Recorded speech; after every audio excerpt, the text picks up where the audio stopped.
boa noite. Pois é, acho que todo mundo está sabendo qual é o tema. O que nós vamos falar? É sobre a notícia que saiu ontem. Eu estava olhando as notícias no Facebook, de repente apareceu na página da MUFON Canadá. Né? Saiu logo nos Estados Unidos, só a notícia, já saiu aqui na MUFON. Eu imediatamente repliquei para minha página no Facebook. O Pentágono finalmente autenticou os vídeos, aí declarou oficialmente os vídeos são reais. Isso nós falamos lá no vídeo 57, vídeo 56, a abertura ufológica, né, a história do Luiz Elizondo, quando ele publicou o vídeo sobre os discos voadores, quer dizer, discos voadores, os tic-tacs, e deu aquela confusão toda. O Pentágono nunca confirmava, pelo contrário, tentava inclusive sabotar as informações do Luiz Elizondo, que ele montou uma empresa junto com o Tom DeLonge, o roqueiro, né, para fazer as pesquisas disso. Nós conversamos bastante sobre isso, sobre esse envolvimento do Luiz Elizondo com o Tom DeLonge, com toda essa turma, e todos eles conversam entre si. Na verdade, eu comentei na época que essa abertura, a publicação do vídeo pelo Luiz Elizondo, já era uma agenda do Pentágono, do governo americano. E agora, no meio dessa crise mundial, eles liberam a notícia realmente que os vídeos são verdadeiros. Eles não usam a palavra UFO, eles falam em fenômenos aéreos, etc. E dizem claramente nas reportagens que são algo que eles não sabem o que é, que não têm ideia do que seja, nem do que eles querem, nem de onde vem. Essa que começa a nossa história, a nossa aventura. Então hoje no vídeo eu vou conversar sobre vários aspectos, várias interpretações que podem ser encaixadas no que são essas coisas que aparecem aí. E a maioria das pesquisas, a maioria dos relatórios colocam que esse fenômeno não é extraterrestre. 90% de chance, 99% de chance, o que vai desapontar muita gente, que vai alegar muitas outras pessoas. Esse fenômeno tem todas as características de uma manifestação interdimensional. E isso já vem acontecendo no nosso planeta há milênios. Eles estão aqui há muito tempo. Agora, a coisa toma um vulto muito grande porque é oficial do Departamento de Defesa americano, o órgão mais poderoso dentro do governo americano, e dentro do nosso planeta. É quem tem o botão que pode decidir o destino de muita gente, de milhões e milhões de pessoas, de bilhões de pessoas. Né? É o Pentágono que colocou agora oficialmente. O que está por trás disso nós vamos tentar entender. Tá? Vamos continuar agora aí no vídeo. Sejam bem-vindos, obrigado pelo apoio,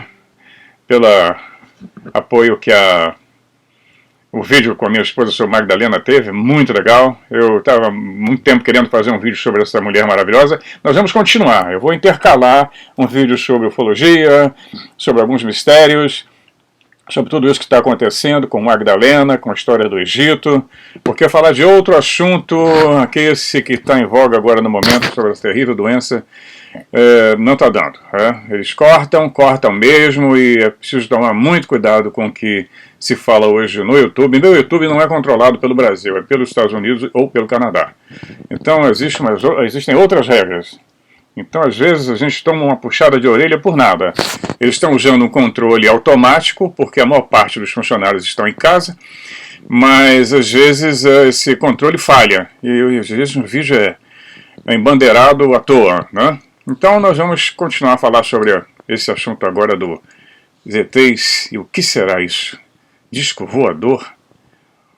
Ou uma manifestação de uma outra dimensão que se fantasia de disco voador e que se fantasia de ET?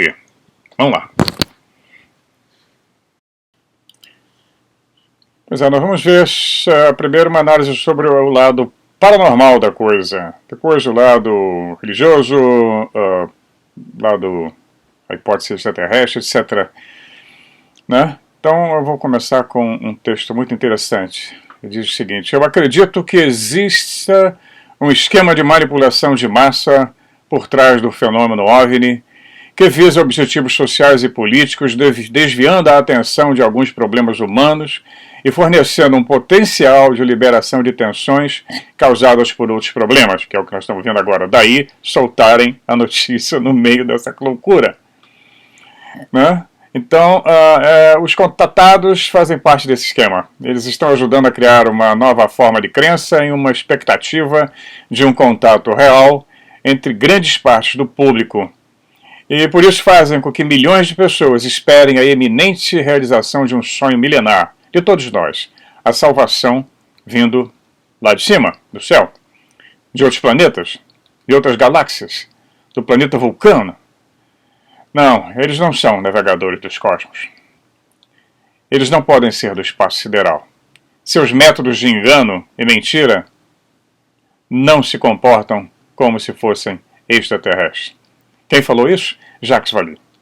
Já falamos sobre ele. Né? Autor ele é astrofísico, trabalhou na ONU, na NASA, trabalhou no mapeamento, fazendo o primeiro mapa do planeta Marte, já publicou vários vídeos sobre ufologia. Ele abandonou a ufologia tradicional, que fica coletando dados e vendo luzinhas, etc., essa coisa toda, e passou para uma análise mais profunda. Ele tem várias vezes no Brasil, onde ele chega à conclusão que o fenômeno tinha um outro aspecto.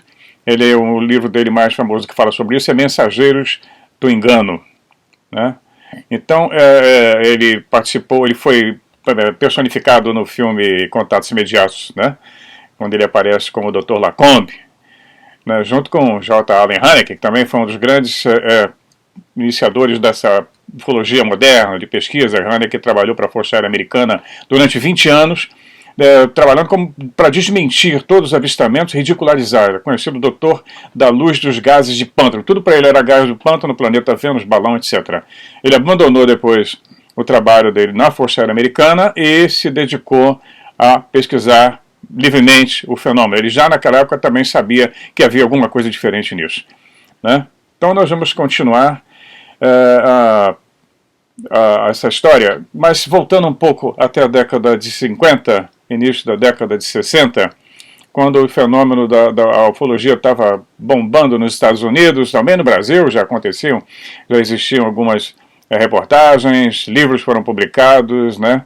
A criação do Blue Book, vários projetos americanos que foram criados para pesquisar esse fenômeno, a maioria de mentirinha, porque eles nunca entenderam muito bem o que era e tinham que inventar histórias para encobrir. Né?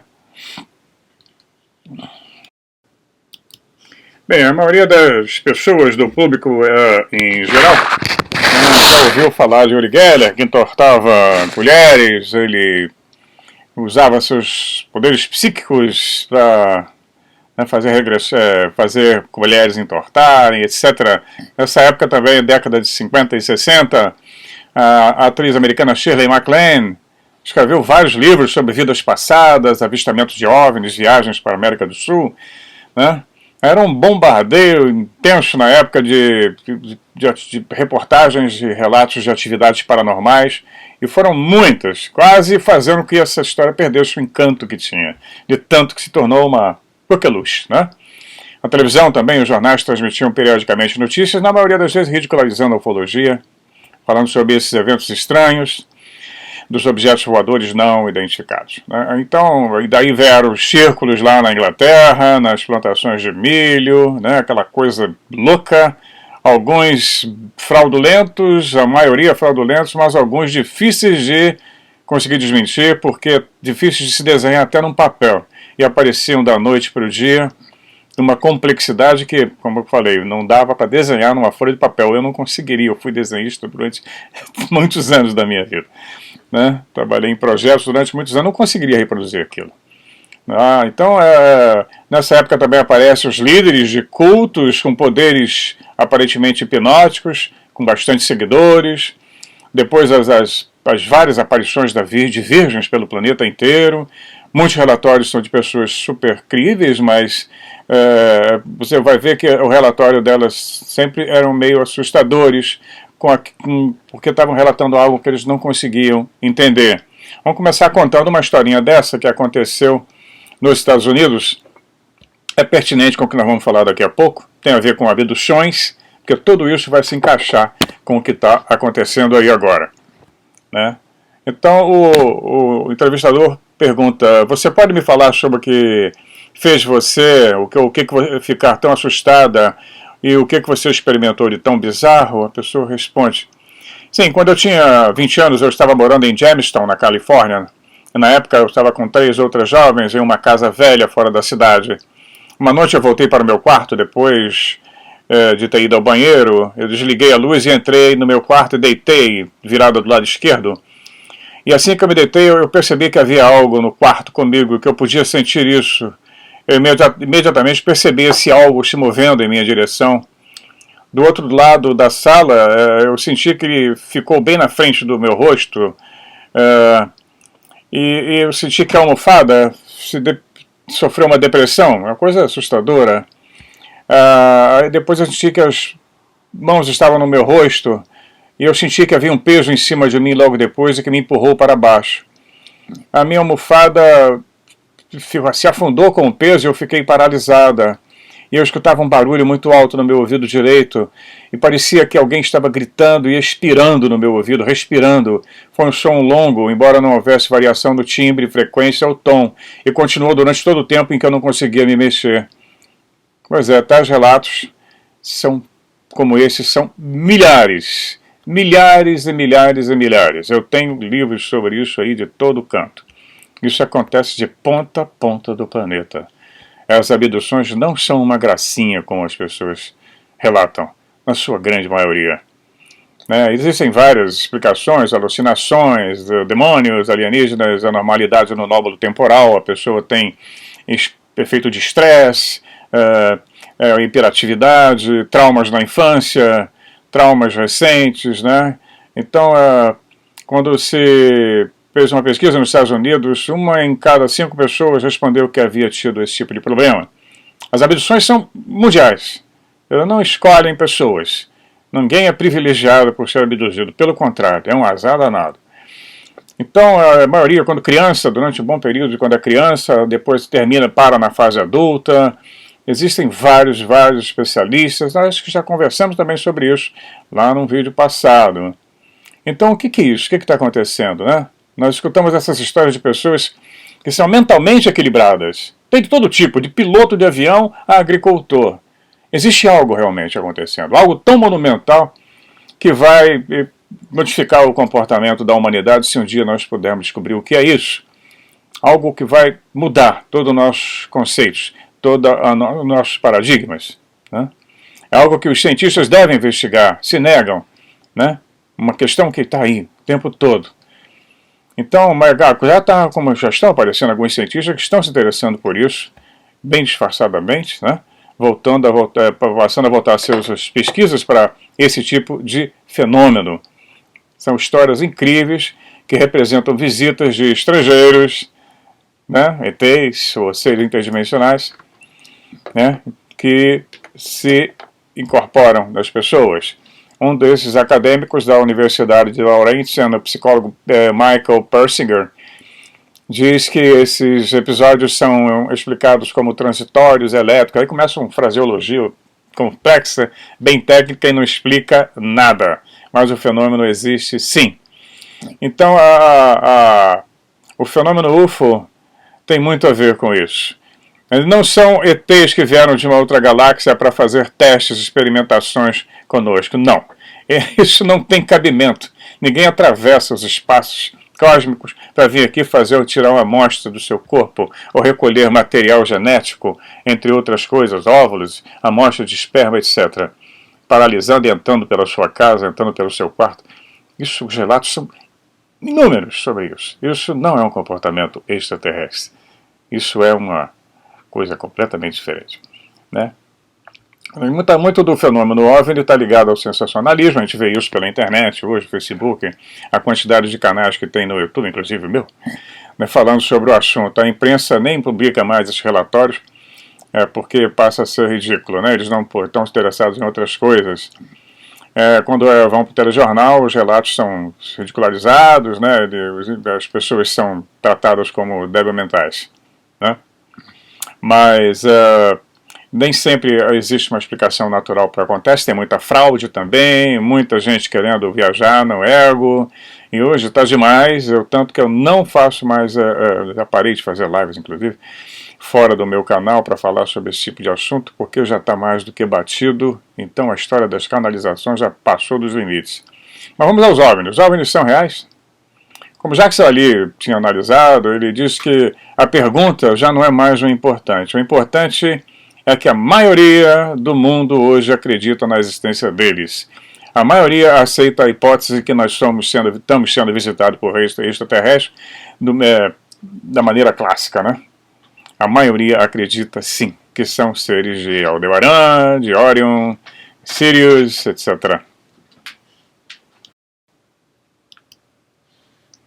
Bem, nós vimos que as igrejas, de modo geral, se afastaram desse assunto, né? As igrejas protestantes nem tocam, né? É uma confusão danada você falar sobre isso com algum pastor tradicional, com raras exceções. A Igreja Católica já abriu completamente, já declarou que aceita e está preparada para absorver. Eles não vão perder a chance, né? E podem se dar muito mal também.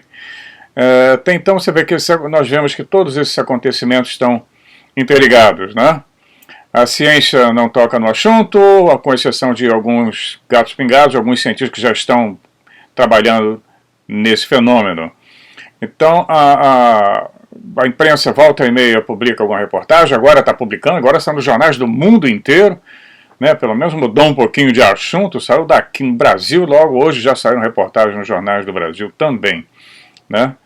Então, o que nós vamos fazer quanto a isso? O que nós podemos fazer, né? Muita gente aí vai ficar sem dormir. Não adianta se preocupar, não há com que se preocupar. Eles já estão aí há milhares de anos, como eu falei, já interferiram em todas as grandes civilizações do planeta. Quando eu falei da Irmandade da Serpente, de toda aquela evolução que veio desde a Suméria, são eles, né? Estão aí participando.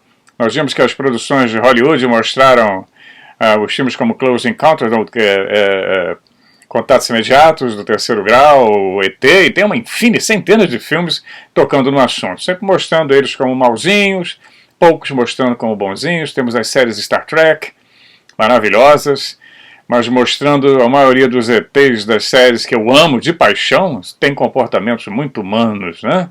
Eles não parecem que são de uma outra galáxia, mas são apaixonantes essas séries, como o Stargate também.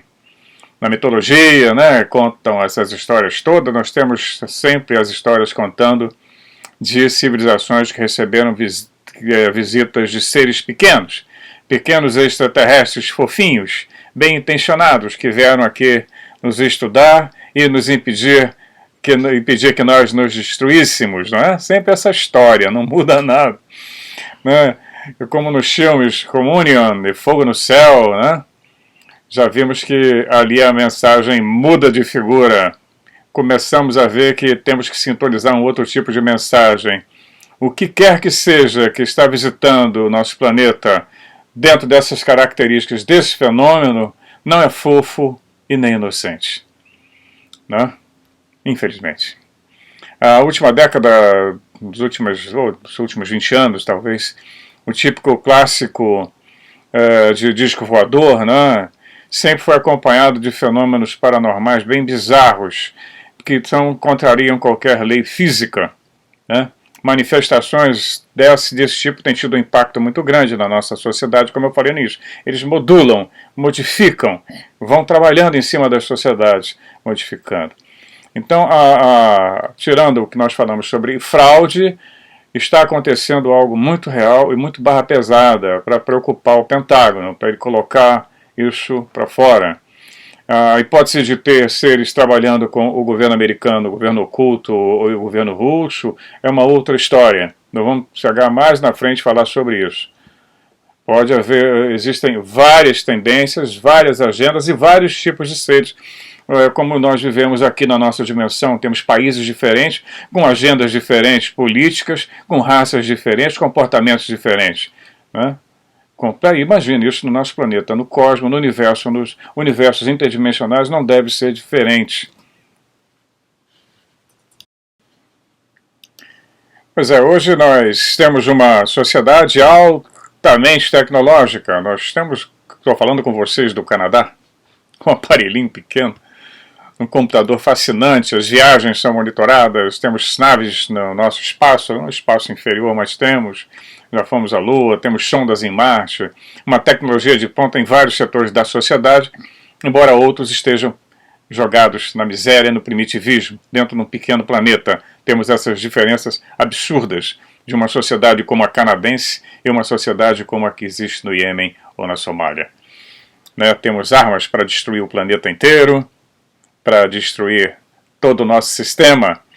Então nós vimos que o fenômeno OVNI, né, vem evoluindo também na medida em que nós evoluímos, ou nós evoluímos por causa deles, não sabemos. Né?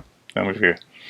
Hoje eles aparecem nos ecrãs, nas telas dos radares, né? Deixam traços físicos, os relatos, como eu falei ainda agora, de encontro íntimos, relatos sinistros de abduções humanas. Na década de 60, eu vivi essa época, muita gente ficou hipnotizada, enlouquecida pelos pregadores de amor livre, né? Drogas livres, etc. A era de Aquário. E todo mundo dizia que experimentava uma transformação psíquica, e aí veio a prática da canalização, que era usada pelos médiuns nas sessões espíritas, começou a ser adotada pelas religiões da nova era, a ufolatria. Né? Isso começou início depois dos anos 70, começaram a aparecer as mutilações no gado, os circos nas plantações. Ao mesmo tempo estavam acontecendo mais alegadas aparições de virgens, né? Então a coisa foi evoluindo. A igreja tomou uma posição meio cética, não aceitava, precisava ser analisada, ela via que estava entrando num terreno minado, num pântano, né? Pois bem, agora nós vamos dar uma olhadinha sobre o aspecto da hipótese extraterrestre, o porquê que tudo indica que não seja, né? De acordo com essa hipótese, e os relatos de avistamentos que nós temos de visitantes de outros sistemas planetários e os motivos que fariam com que eles viessem para cá, só lembrar que nós estamos num braço afastado do centro da galáxia, né, bem afastado, lá fora, num grupo bem isolado, né? Os planetas mais próximos estão a 15 anos-luz, 20 anos-luz daqui, que é impossível ainda com a nossa tecnologia. Os exoplanetas mais próximos estão bem longe, nós estamos bem isoladinhos aqui, né, nesse setor da nossa galáxia. Então, os visitantes de outros sistemas planetários poderiam ter vários motivos, que já foram comentados em outros vídeos aqui no canal. Né? O sistema está morrendo, exploração natural, em busca de caça, minerais, usar a Terra como tanque de incubação, né, para a criação de novas espécies. Embora no reino da fantasia e da ficção científica tudo seja possível, né, como as viagens mais rápidas que a luz na dobra espacial, no Star Trek, no entanto, ainda existem algumas regras, segundo o que nós conhecemos com a nossa física, e alguma lógica, né, para nos mostrar que essa turma não está trabalhando de acordo com essas leis, nem com essa lógica de dobra espacial, etc. Né? Só o seguinte, vamos ver. A distância entre as estrelas, o espaçamento médio entre as estrelas que são capazes de abrigar vida, né, mais próximas a vida como a do nosso planeta, eu falei 20, são 200 anos-luz. Né? As 4 estrelas mais próximas são as mais candidatas, né, a ter vida em algum planeta como o nosso, classe M, como se diz na série Star Trek, tem a 11 anos-luz, teriam 10 a 11 anos-luz, mais ou menos, a Epsilon Eridani, Epsilon Indi, Tau 7, vai por aí. Nós tem saído várias reportagens, nós temos para mais de 5.000 exoplanetas descobertos até agora. Considerando os que vão ter características semelhantes ao nosso planeta. E nem podemos afirmar que esses seres sejam carbônicos como nós. Né? Então, eles teriam que ter, qualquer um que seja o mais forte candidato mais perto, né, que tivesse um sol amarelo como o nosso e tal, a distância é muito grande. Né? Mesmo que eles tivessem saído de lá, né, viajando na velocidade da luz, né, eles levariam 22, 24, 30 anos, né, para chegar até aqui. As nossas transmissões de rádio também levariam esse tempo para chegar lá. na velocidade da luz, né?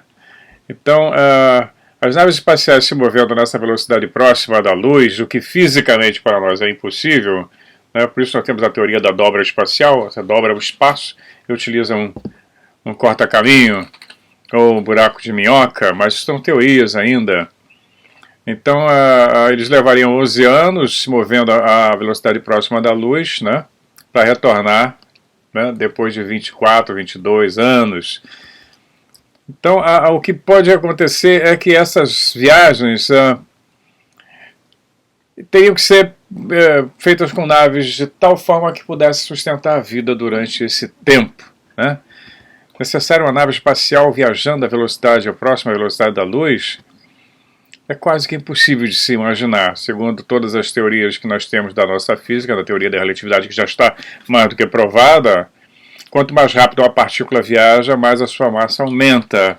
E quanto mais energia é necessária para acelerar para ter uma maior velocidade, ela não vai ter condições nem de existir. Não tem como você ter uma massa que tende ao infinito. Então viajar em termos práticos é quase que impossível, praticamente com o que a gente conhece.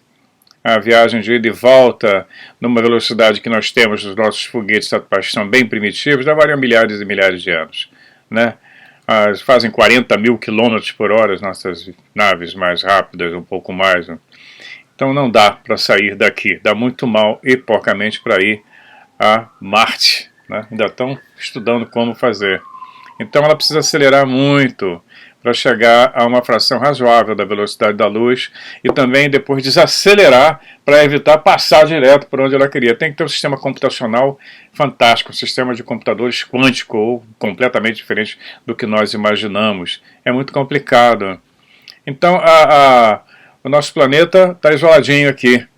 Então imagina esse pessoal fazer toda essa viagem, ter com essa tecnologia super avançada que eles porventura venham a ter, para ficar fazendo círculo em campo de trigo, sequestrando as pessoas no meio da noite para recolher material genético. Eu acho que é uma trabalheira completamente louca para uma raça extraterrestre. Viajar, eles teriam outros planetas mais perto deles, lá numa região mais povoada da galáxia do que vir aqui. A não ser que nós sejamos o prêmio, né? Então nós vemos que temos uma complicada teoria aí para resolver, né? Então nós vemos que todas essas aparições são feitas em sigilo, né? São à noite, é tudo escondidinho. Então eles não têm interações sistemáticas, né, práticas com a nossa raça, com o nosso planeta. E fazer uma viagem desse nível para recolher algumas informações, não dá, né?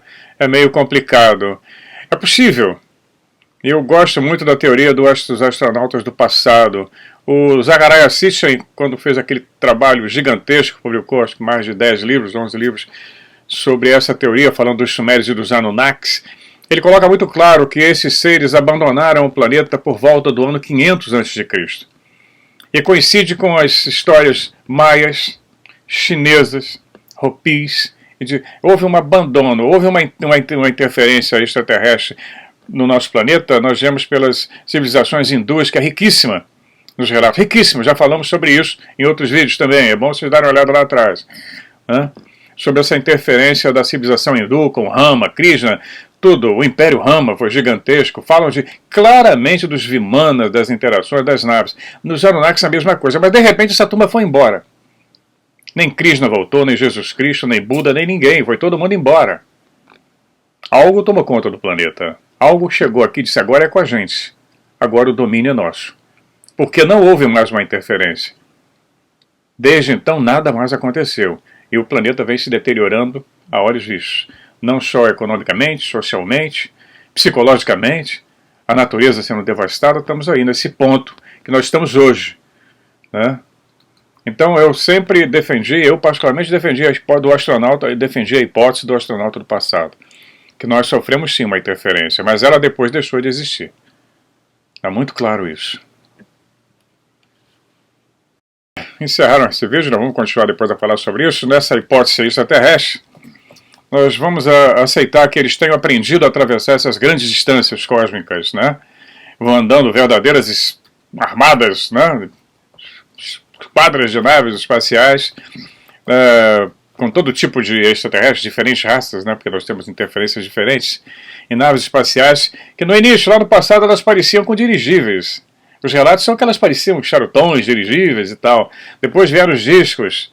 Agora temos aí o Tic Tac, com o único objetivo de jogar um jogo de esconde-esconde com a gente.